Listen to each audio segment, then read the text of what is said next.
After the release of Symphony of the Night, there was something of a divide within the Castlevania community. The focus of Symphony was almost completely contrary to what Castlevania had been before. Rather than being presented with a static, unchanging castle and being told to overcome it using your own skill, you're actively encouraged to take shortcuts and exploit the game's systems. I feel that both styles of gameplay can work, and do, for the most part, within the series, but the contrast is so stark that moving from one to another can be difficult, to say the least. These days, many have grown up with the more modern Metroidvania style, which can make moving back to more rigidity rather difficult. How then can those that liked the newer games begin to understand the classic game's appeal? The series might be all but dead outside of re-releases and Pachislots, but its legacy lives on through Bloodstained, Curse of the Moon, which has its own answer. When I first played this game on recommendation from one of our fans, initially I was a little worried. I felt that much of the game was rendered irrelevant through its alternate characters that you gather across your journey. Zangetsu, who you start with, has the most health, but outside of tanking hits is probably the least useful since his sword is short-ranged and his sub-weapons are only okay. Miriam, meanwhile, can strike from a distance with her whip and jump high, Alfred can destroy bosses in seconds, and Gabelle can just outright fly over most challenges and strike multiple times with his bats. There are all kinds of alternate routes to be found utilizing these characters, making the game feel as close to the Metroidvania style as possible without requiring the backtracking that defines it. While it was fun to just burn through the levels, I couldn't help but feel like something was being lost in refusing to handle the challenges in what seemed like the intended way. So although there were some great moments in there, like some excellent boss fights, I was feeling just a bit underwhelmed. Luckily though, the game features, and in fact encourages, multiple playthroughs.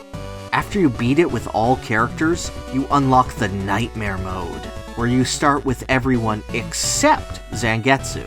The fact that you have characters that you didn't have before recontextualizes how you tackle the levels, now feeling much more open and free than the beginning would have you believe.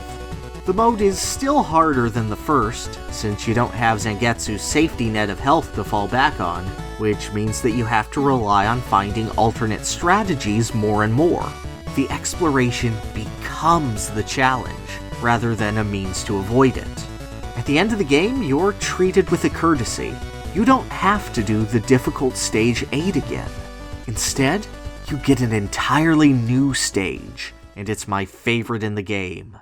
Stage 9, Fallen Moon's Requiem.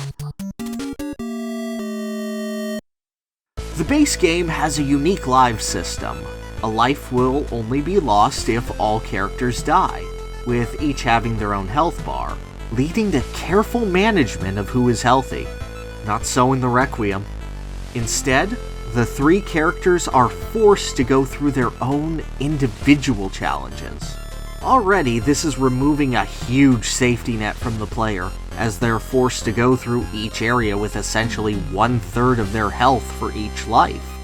However, it's made worse when you realize that each area is tailor-made against a challenger's specific skills.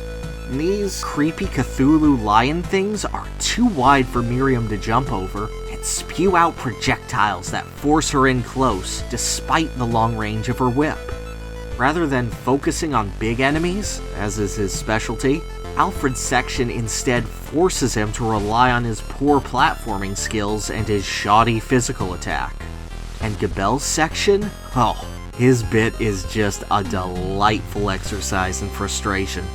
Not only does it force the player to use his flight, rather than making it a cheap workaround, but he's pitted against one of the only enemy types too quick for his attack. But you will find that Miriam can get in close, that Alfred can use his staff's lingering hitbox to his advantage, that if Gabelle times it just right, these freaky zombies are hit perfectly with his bats.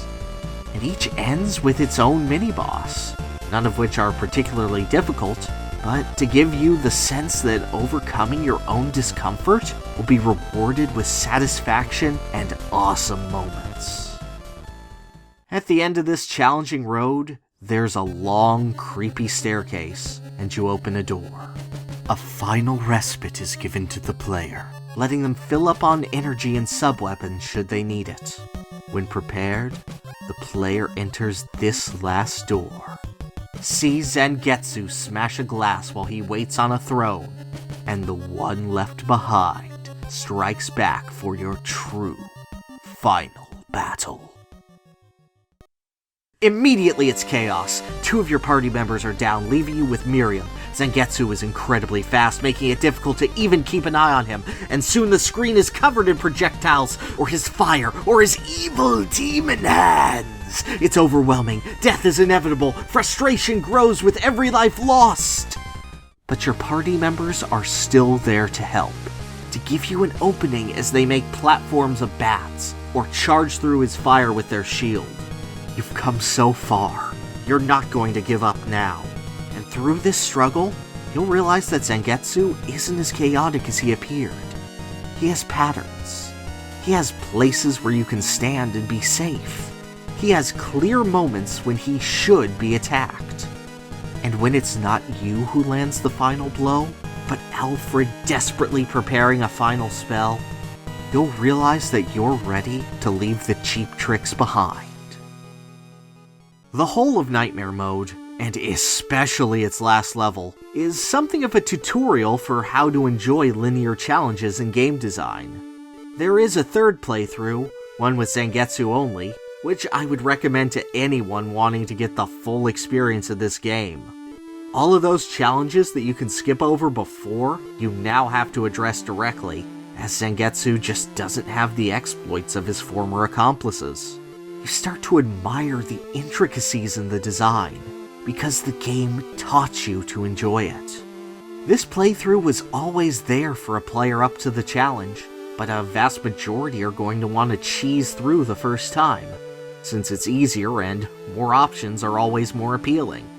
Don't get me wrong, that kind of gameplay is enjoyable in its own way, but to bridge the gap and bring the new players back into the fold, that's something truly unique.